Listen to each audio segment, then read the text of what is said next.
March 31, 2006. Columbus, Ohio. The air was biting a lingering sting of winter that refused to let go, but the streets surrounding the South Campus Gateway were burning with energy. It was the start of spring break at Ohio State University, a time when thousands of students traded their textbooks for neon lights and the numbing rhythm of a loud bass line. Among this sea of people was 27-year-old Brian Shaffer. To anyone watching him that night, Brian looked like a man at the peak of his life.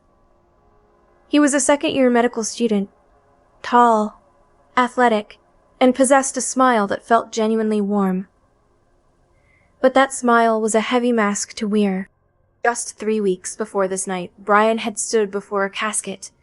His mother, Renee, had lost her battle with cancer.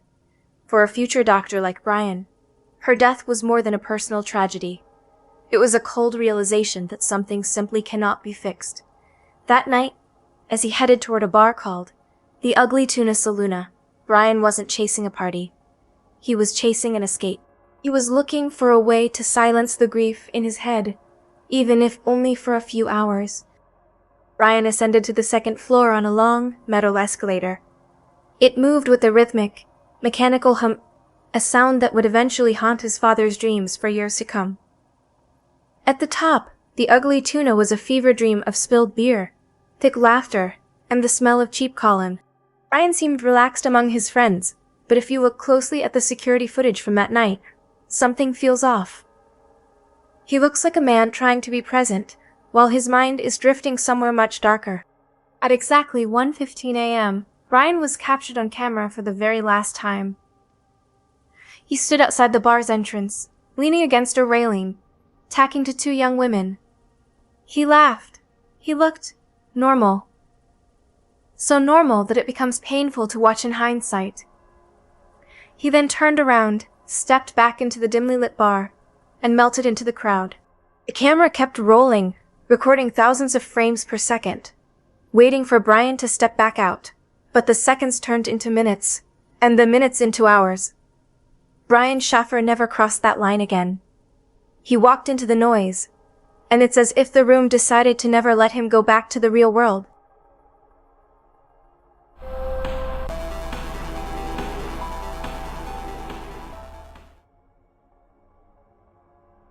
By the time the sun began to pull the shadows across the streets of Columbus on Saturday morning, a quiet panic was beginning to take root. Brian Shaffer hadn't returned home. His car was still parked exactly where he had left it. His cell phone, the one he always answered, was ringing out, eventually dropping into a voicemail box that was quickly reaching its limit. When Sunday arrived and Brian failed to show up for a flight to Miami with his girlfriend, Alexis, the situation shifted from a late night out to a missing person investigation. The Columbus Police Department didn't expect a mystery. They expected a body or a witness. They headed straight to the Ugly Tuna Saloona, confident that the answer was tucked away in a digital file. They pulled the security tapes from the South Campus Gateway. The building was a fortress of surveillance. To leave the bar, you had to go down the same escalator you came up, or use a service exit that led through a dusty, cluttered construction zone. Both routes were covered by cameras. Detectives sat in a dark room and pressed play. They watched the footage of 1:15 a.m. There was Brian, clear as day, walking back into the bar. Then they moved the clock forward. They watched the 2 a.m. rush. They saw the lights come up, the music stop, and the sea of students pouring out like water from a broken dam. They saw Brian's friends leave. They saw the band pack their instruments. They saw every single person who walked out of that door until the security guard finally turned the key and the hallway went dark. They watched it again. This time they didn't just look for Brian's face, they looked for his height, his clothes, even the way he moved. They looked for someone wearing a coat that might be hiding him. They looked for groups of people that might be blocking the view. Nothing. Brian Shaffer never appeared on the tape. He was a 6'2" man in a crowded room with only one guarded exit, and somehow he had bypassed the laws of physics. It was as if the camera had blinked, and in that split second, Brian had been erased from the timeline. The police weren't just looking for a man anymore. They were looking for a way out that didn't exist. Investigators were faced with a reality that didn't make sense. If the cameras didn't show Brian Shaffer leaving, then logic dictated that Brian Shaffer was still inside the building. The police didn't just walk through the bar, they dismantled it. They moved every chair, peered behind every bottle in the stockroom, and checked the walk-in freezers. They went into the vents and searched the crawl spaces. They brought in cadaver dogs, highly trained animals capable of catching the scent of death through thick layers of concrete. The dogs circled the bar, sniffing the corners and the floorboards. They found nothing. No scent of a struggle, no scent of a body, just the lingering smell of stale beer and floor wax. Desperation led them to the only other exit, a service door that opened into a massive construction site. At the time, the building next door was being gutted and renovated into a cinema. It was a labyrinth of exposed wiring, skeletal wooden frames, and deep pits of wet concrete. It was a place where a man could easily fall and be hidden forever. Detectives moved through the dust with flashlights, their beams cutting through the dark as they looked for any sign of a trip or a fall. They checked the newly poured foundations, wondering if Brian had somehow ended up beneath the very floor they were walking on. But there was a problem with the construction theory. To get to that door, Brian would have had to navigate through a staff-only area without being seen by the employees or the band members. And even if he had made it into the construction zone, the exit to the street was also covered by a camera. That camera, too, showed no sign of Brian. It was a double blind. Every door was a dead end. Every theory hit a wall of digital evidence that said no. While the police were crawling through the dust of the construction site, something even more unsettling was happening on the outside. Brian's girlfriend, Alexis, continued to call his phone every single night. Most nights, it went straight to a cold, automated voicemail. But one evening, weeks after he vanished, she pressed the call button and her heart nearly stopped. The phone didn't go to voicemail. It rang, once, twice, 3 times. It was a signal of life in a case that had gone completely cold. But before anyone could answer, the line went silent. When Alexis heard that phone ring, the world seemed to stop. For weeks, the silence had been absolute, the kind of silence that usually suggests a battery has died or a device has been destroyed. But those 3 distinct rings meant the phone was on. It was connected to a tower. It was alive. Alexis immediately contacted the police, and the investigators scrambled to track the signal. They were looking for a digital lighthouse that would finally point them toward Brian. The data came back, but instead of a solution, it provided another impossible riddle. The phone had pinged off a cell tower in Hilliard, Ohio, a suburb about 14 miles away from the Ugly Tuna Saloona. For a moment, there was a surge of adrenaline. Was Brian out there? Was he disoriented, wandering the outskirts of the city? Police flooded the area, searching the woods, the parks, and the quiet streets of Hilliard. They went door to door, showing Brian's picture to anyone who would look. But as the days passed, the hope began to sour. The technicians at the service provider dropped a bombshell. A phone pinging doesn't always mean someone is using it. Sometimes a glitch in the network or a dying battery can trigger a single, ghostly signal as the device makes one last attempt to find a connection before it goes dark forever. And because Brian's phone was an older model without GPS, the Hilliard ping was more of a general direction than a specific location. It was a massive radius that led to nowhere. After that one night of ringing, the phone went silent again. This time for good. Back in Columbus, the investigation was beginning to crack under the pressure of the impossible. Brian's father, Randy Shaffer, refused to give up.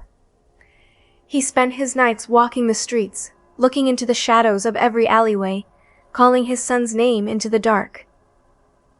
He even consulted psychics, desperate for any lead that wasn't a grainy CCTV frame. He couldn't accept that a man of Brian's size could simply vanish from a room full of people. He believed his son was still out there, perhaps held against his will, perhaps waiting to be found. But as Randy walked those cold Ohio streets, He had no way of knowing that the tragedy of the Shaffer family was only just beginning on, that the next twist in the story would be even more heartbreaking than the disappearance itself. In every missing person case, the police eventually turn their gaze away from the physical evidence and toward the people who were there. They look for the cracks in the story, the shift in body language, or the things left unsaid. For the detectives in Columbus, that gaze landed squarely on William Clint, Florence the friend who had been with Brian every step of the night. Clint was the one who had seen Brian laughing at the bar, the one who had waited for him at the escalator, and the one who had eventually walked away into the night without him. When the police began their interviews, most of Brian's friends were an open book. They were devastated, confused, and willing to do anything to help. They sat for hours in interrogation rooms, repeating the same details until their voices went hoarse. They agreed to take polygraph tests and lie detector tests without a second thought. They wanted to prove they had nothing to hide. But when it came time for Clint to sit in that chair, he did something that changed the entire energy of the investigation. He refused. Clint's lawyer advised him not to take the test, stating that he had already told the police everything he knew, and that polygraphs were notoriously unreliable. Legally, he was within his rights. But in the court of public opinion, and in the minds of Brian's family, it was a declaration of war. Why wouldn't he take it?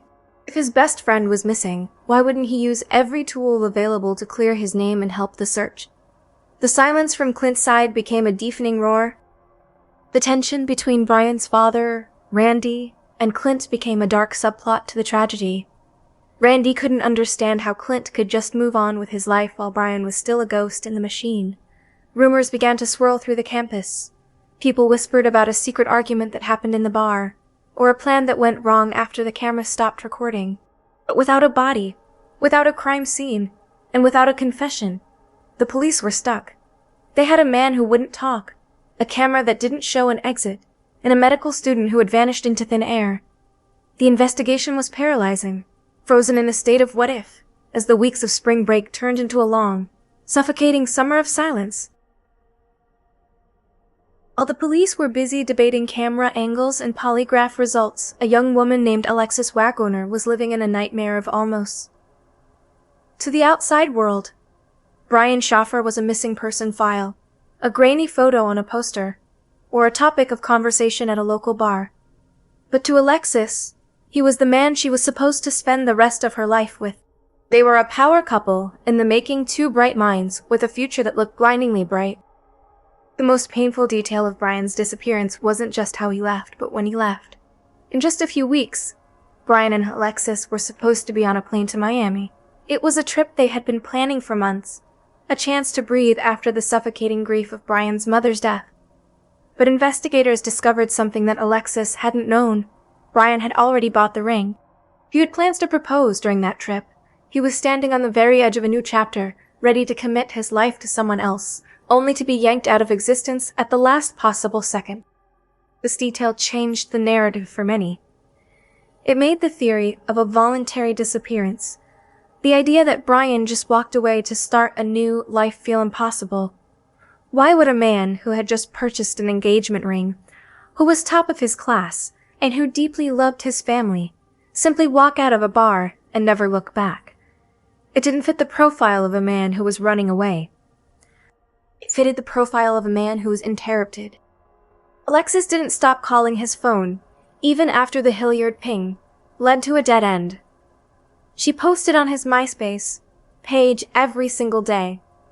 Her messages were a mix of love, desperation, and a growing, hollow realization that the man she loved might never walk through her door again.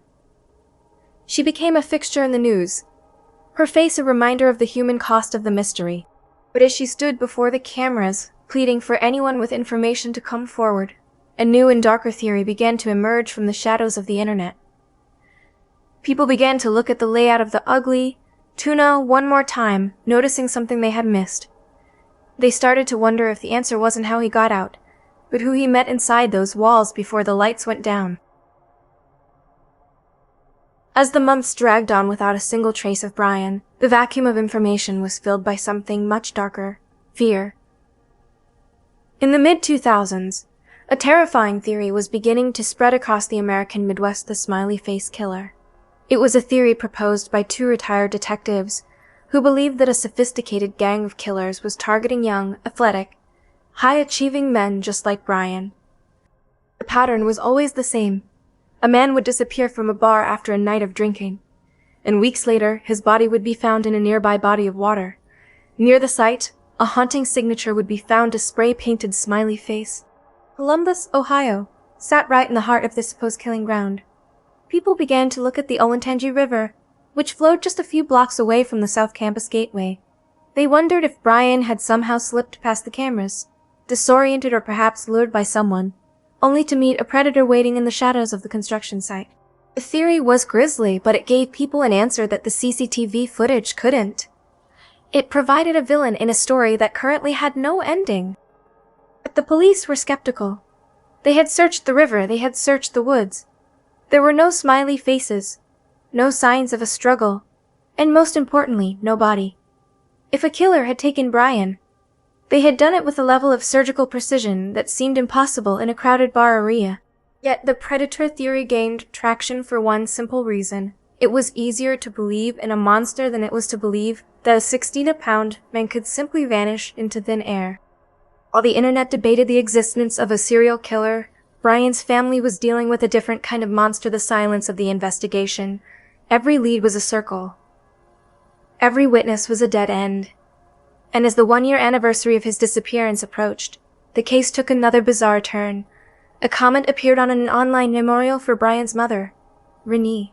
It was a simple message, but it sent shockwaves through the community. It claimed that Brian was alive, that he was watching, and that he was never coming back. It was the first sign of life in a year, but it felt less like a hope and more like a taunt from a ghost. On the first anniversary of Brian's disappearance, a candle was lit on an online memorial page dedicated to his mother, Renee. It was a quiet corner of the internet where people left flowers and prayers. But among the condolences, a new comment appeared that made the investigators' blood run cold. It was short, cryptic, and written in the first person. It said, "To my brother, I love you. I'm alive. I'm okay." It was signed with a nickname that only someone close to the family would know. For a few hours, the Shaffer family lived in a state of electric shock. Was it possible? Had Brian staged the ultimate exit? Had he walked out through that construction site, stripped off his medical student identity, and started a new life in the shadows? The police traced the IP address of the comment immediately. They expected to find a location in a different state, or perhaps a hidden hideout. Instead, the trail led them to a public library computer in Franklin County, Ohio. When the detectives pulled the security footage from the library, they didn't see Brian Shaffer. They saw a stranger, a cruel prankster who had decided to play God with a grieving family's emotions. It was a devastating blow. The message from the grave was nothing more than a digital ghost, a lie designed to hurt. This was the moment the investigation began to take a toll that was more than just professional. It became personal. Brian's father, Randy Shaffer, was a man being hollowed out by the unknown. He had lost his wife to cancer, and now his eldest son had vanished into a bar and never walked out. Randy became an amateur detective out of necessity. He would sit for hours outside the Ugly Tuna, staring at the escalator, trying to see what the cameras had missed. He wrote letters to the governor, he appeared on national television, and he spent every cent of his savings on private investigators. He was a man obsessed, convinced that the answer was right in front of him, hidden behind a brick wall or a lie. He didn't know that fate was about to deal the Shaffer family one final, cruel hand or tragedy that would ensure Randy would never get the answers he so desperately sought. For 2 years, Randy Shaffer was the heartbeat of the search. He was the man on the evening news, the man handing out flyers in the rain, the man who refused to let Columbus forget that his son was still missing. He had lost his wife, and he had lost his eldest son, but he still had his youngest son, Derek, and he had his mission. He believed, with every fiber of his being, that Brian was out there. He just needed one more lead, one more witness, one more day. But Ohio is a place where the weather can turn as quickly as a man's luck. In September 2008, a massive windstorm the remnants of Hurricane Ike tore through central Ohio. Trees were uprooted, power lines were downed, and the streets were filled with debris. Randy Ever, the practical and hardworking man, went outside into his yard to help clear the damage. He was standing near a large tree when a massive limb, weakened by the gale, suddenly snapped. It fell with the weight of 1,000 pounds, striking Randy instantly. He was killed on the spot. The irony was as sharp as a knife. Randy had spent years looking for a son who had vanished into the unknown, only to be taken by a freak accident in his own backyard. When the neighbors found him, they found a man who had died with a broken heart, still waiting for a phone call that never came. His obituary was a testament to his devotion, but it was the guestbook that sent another chill through the guestbook that sent another chill through the community. Among the hundreds of messages of condolence, a single entry appeared that stopped everyone in their tracks. Brevi, and said, "Dad, I love you. Happy birthday." Once again, the authorities were forced to chase a ghost. They tracked the message, hoping that perhaps the death of his father had finally pulled Brian out of hiding. But the trail led back to the same place as before. Prank. A cruel, heartless soul in another state had decided to mock a dead man and his missing son. With Randy gone, the loudest voice in the search for Brian Shaffer fell silent. The case didn't just go cold. It froze. The house was empty. The files were gathered in boxes. And the mystery of the Ugly Tuna Saloona was left without its most dedicated hunter. With Randy Shaffer gone, a heavy, suffocating silence settled over the case. But for the detectives who remained, one question continued to gnaw at their sanity. How does a grown man disappear from a crowded room monitored by high-tech surveillance? They decided to return to the source. They went back to the Ugly Tuna Saloona, not as searchers, but as architects of a mystery. They began to look at the theory of the walls. The Ugly Tuna was a modern construction, but it was built into a complex that was essentially a labyrinth of steel and concrete. To the average patron, there was only one way in and one way out the escalator. But behind the bar, behind the kitchens, and behind the stage where the band played, there were service corridors. These were narrow, dimly lit paths used for trash removal and equipment transport. One of these paths led directly into the heart of the massive construction site, next door. The police had searched the construction site before, but now they looked at it with fresh, darker eyes. At the time Brian vanished, the site was a skeleton of open pits and freshly poured concrete foundations. If Brian had walked through that service door perhaps disoriented, perhaps looking for a quiet place to clear his head, he would have stepped into a death trap. A single trip in the dark, a fall into an open shaft, or a stumble into a pit of wet cement that was slated to be covered the next morning. The theory was terrifying because it suggested that Brian Shaffer wasn't wandering the streets of Ohio, and he wasn't starting a new life in another state. It suggested that he was still there, mere feet away from where his friends were sipping their drinks. It suggested that he was entombed in the very structure of the South Campus Gateway, a permanent, silent inhabitant of the concrete walls. Investigators consulted with the construction crews, looking at the logs from that week, trying to find any anomaly in the pores. But without a specific location to jackhammer, the building remained a tomb of secrets.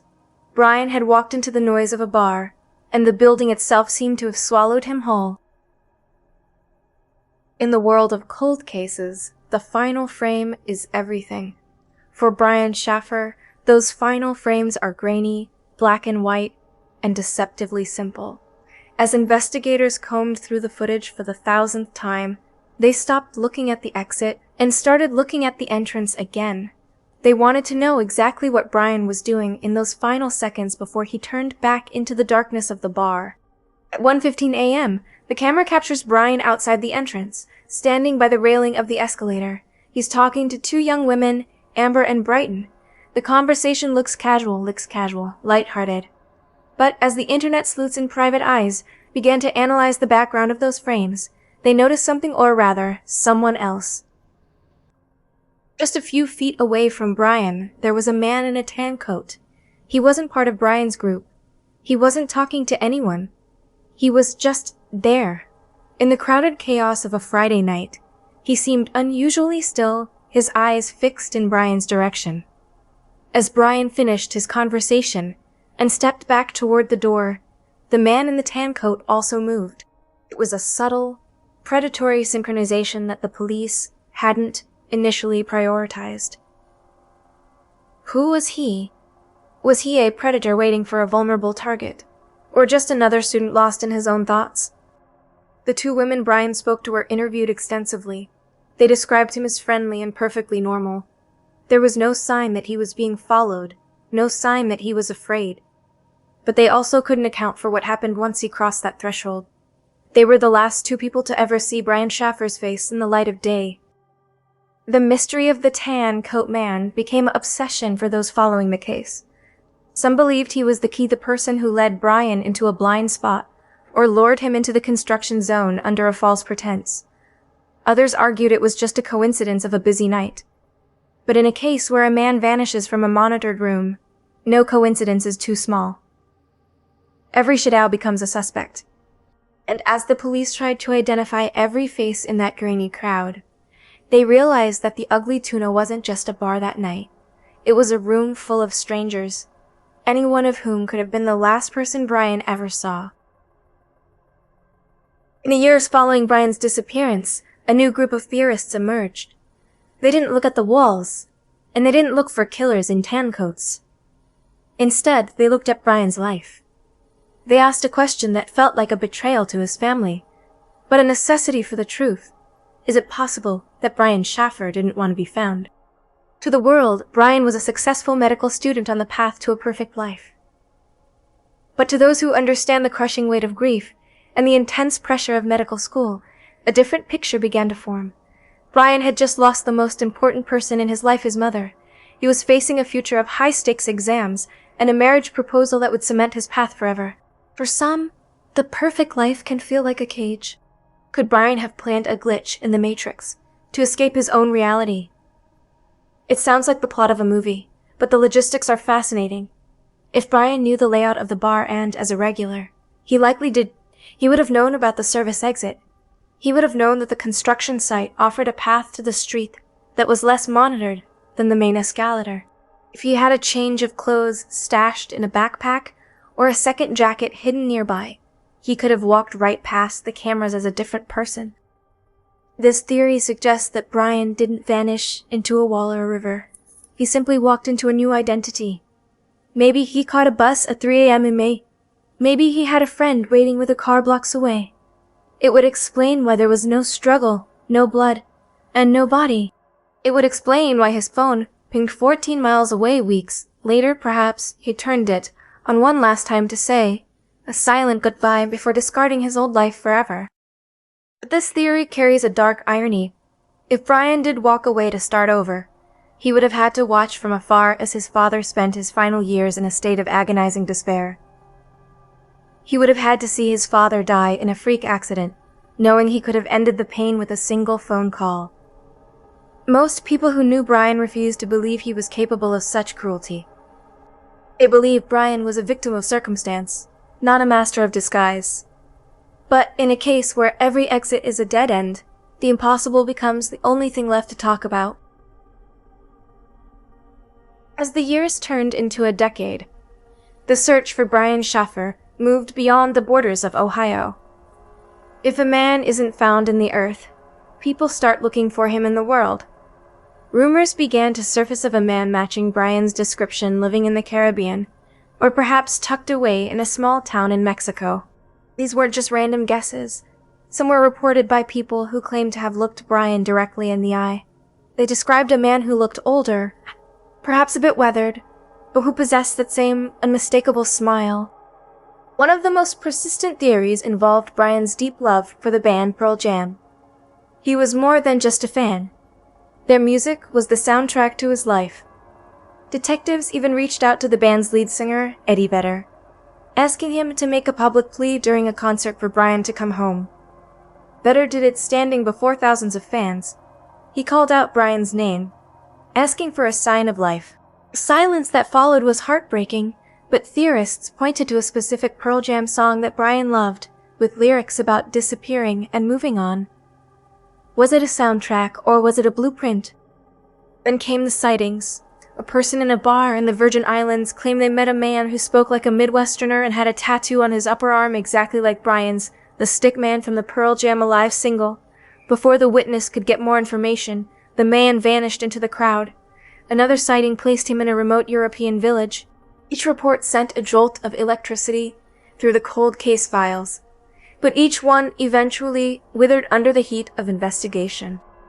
The problem with sightings is that they are often built on hope rather than history. People wanted Brian to be alive.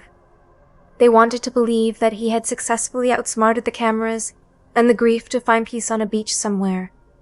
But for the Columbus police, these stories were shadows, without a thumbprint, a DNA sample, or a photograph. A sighting is just a ghost story with a happy ending. As the trail moved further away from that cold night in 2006, the reality became more grim. If Brian was out there, he was doing something nearly impossible in the modern age. He was living without leaving a single digital footprint. No bank accounts, no social security, no trace. He had become a ghost not just in a bar, but in the world itself. As we moved into the 2020s, the world changed, but the mystery of Brian Shaffer remained frozen in time. The Ugly Tuna Saloona, the stage for this impossible drama was gone now.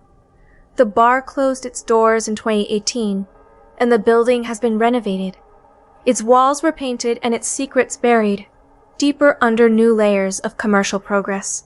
But while the physical location has faded, the digital search has intensified. We are now in the era of high-definition age progression and internet sleuthing, where a case that went cold in 2006 is being warmed by the glow of a million smartphone screens. Forensic artists have released updated images of Brian, showing what he would look like today, in his late 40s. The boyish medical student is gone, replaced by a man with graying hair and deeper lines around his eyes. These photos circulate on Reddit, TikTok, and true crime forums every single day, reaching an audience that wasn't even born when Brian walked up that escalator. The hope is that someone, somewhere, will see that face in a grocery store or a quiet neighborhood and realize they are looking at the most famous missing man in OU history. Modern investigators have also taken a fresh look at the impossible CCTV footage. With AI enhancement and better stabilization, they've tried to find a glitch or a missed detail in the crowd. They've looked at the frame rates and the lighting, trying to prove if it was truly possible for a man to slip past the lens. Some experts now argue that the cameras had blind spots that were never fully accounted for, vulnerable seconds where a person could move between frames if they timed it perfectly. But knowing it's possible is not the same as knowing it happened. The FBI and local authorities still receive tips. Every time a John Doe is found in the Midwest, a small community of searchers holds its breath, waiting for the DNA results. But the results always come back negative. Brian remains a ghost in the machine. He has become a symbol of the ancient, a reminder that even in an age where we are tracked by satellites and social media, a human being can still find a way to fall through the cracks of the world. As we approach the final chapter of this story, we are left with a chilling realization. The truth might not be hidden in a file or a video, but in the one place no one can ever truly search the silence of a man who didn't want to be found. Today, the intersection of 11th and High Street in Columbus looks vastly different than it did on that night in 2006. The neon sign for the Ugly Tuna Saloona has long since been taken down. The students walking to class today weren't there when the helicopters circled the building or when the streets were plastered with yellow missing posters. But for those who remember, the air near that escalator still feels a little heavier. The disappearance of Brian Shaffer has become more than just a case. It is a permanent scar on the history of the city. In the end, we are left with a collection of broken pieces. A mother who died too soon. a father who died searching for the truth. Brother Derek, who is the sole survivor of a family that was systematically dismantled by tragedy and the unknown. Derek remains the keeper of the flame, the only one left to answer the phone if Brian ever decided to call. He has lived through the pranks, the false sightings, and the endless theories, maintaining a quiet dignity in the face of an impossible grief. The case of Brian Shaffer remains one of the most studied mysteries in American history because it defies our basic understanding of reality. We live in a world of how and why, but Brian gave us a none of the above. He didn't leave a note. He didn't leave a body. He didn't even leave the building. He simply stepped out of a grainy frame of security footage and into the realm of legend. As the sun sets over Ohio, the mystery continues to haunt the people who look at that old footage. They see a young man with his whole life ahead of him, laughing with friends, unaware that he is about to walk into a room he will never leave. Was he a victim of a perfect crime? Was he a man who chose a perfect escape? Or was he truly a glitch, a person who found a hole in the world and slipped through it? You may never know the answer, but every time someone walks past a security camera or steps onto a moving escalator, they are reminded of the medical student who proved that, even in a crowded room, you can be completely, utterly alone. Brian Shaffer is still out there either as a man living a secret life, or as a ghost in the walls of a building that no longer exists. And until the earth gives up its secrets, he remains the man who never left,